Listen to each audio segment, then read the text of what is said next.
Kagurabachi should change his name to Peak-abachi, bro, because that shit just hits every chapter, bro. Seeing Cheeto wield the Cloud Gouger is just too OP, bro. All right, beginning this chapter, they're doing recon for the storehouse, right? So November 4th, Cheeto is very exhausted due to the fact that he finds out that the storehouse is in like a subspace. So it's not in the real world. Chiba's like, how can you tell it's not in the real world? Just because the infinite, it's like the infinity castle. It goes everywhere, up, down, side. So he's like, that's how he knew just from the structure of it. Cheeto asks Hakuri if there were any broken lineage within the clan's leadership. He asked him, like, was your dad the leader of the clan since you were born? And he tells him no, that it was his grandpa first. But then when their grandpa got sick, his dad took over. Cheeto's asking, like, how did they pass down the succession for the storehouse? He tells him that it's like a ceremony. And they held the ceremony in the Sazanami clan cemetery. The reason they held it there because I guess it has sacred powers. He wasn't actually there for the ceremony because it was just him and his dad. The reason why they were trying to see how they transfer the power, because they were trying to see if they could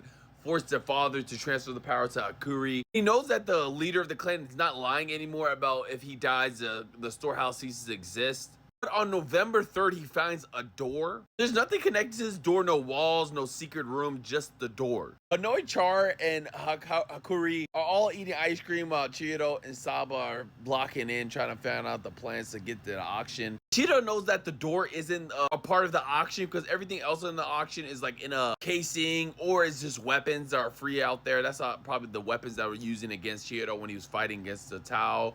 But Hakuri said he never saw anyone using the door. He just sees people teleporting in and out from it. This is where we see one of the merchandise, which is a female lady. Cheeto really find it out and know that it's an emergency door and that the storehouse doesn't cease to exist after he dies, but maybe the access to it, for like how people teleport in and out. So I guess if the access is like cut off, they still have a door to get in. They're trying to see what that door connects to in this world. They bring up Hakuri to ask if he's seen a door like this anywhere in his house. He actually recognized it from the crest. Now we're back at the auction and there was like a crashing because the Shiba turned off the lights by destroying the chandelier. This is where the head of the clan realized that Cheeto's here and he actually finds out about the emergency access door. I don't know how he jumped to that. The dude's smart.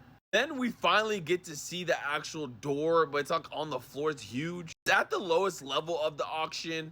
Behind this big block. Shiba's leaving Hanoi with all the kids. Cheeto, Shiba all head out to go inside the auction house. This is where we get to see Cheeto talking about like literally the Cloud Gougers hanging on by a thread. It only has a couple uses left. Then we can see him holding the broken Cloud Gouger in his mouth as he's squaring up with all these Mafia Yakuza members. And he is destroying them. Look at that. Black and lightning panels just go so hard. And these Mafia guys are like, let's just target the light source, which is the easiest thing to find because they're all dark. And they got tricked because my boy just threw it up in the air for them to get there so he could slice them off. Dude, do you know how many dead bodies there are? Finally, the chandelier got fixed from these sorcerers. They actually kind of look strong. Luckily for Chihiro, there's like a big explosion in the background. I'm like, oh my god, who's blowing up their own teammates? Luckily, it was Hayuki with her flameborn bone weapon. I don't know, Chihiro be cooking with those eye glances. Like, my man is just an aura farmer.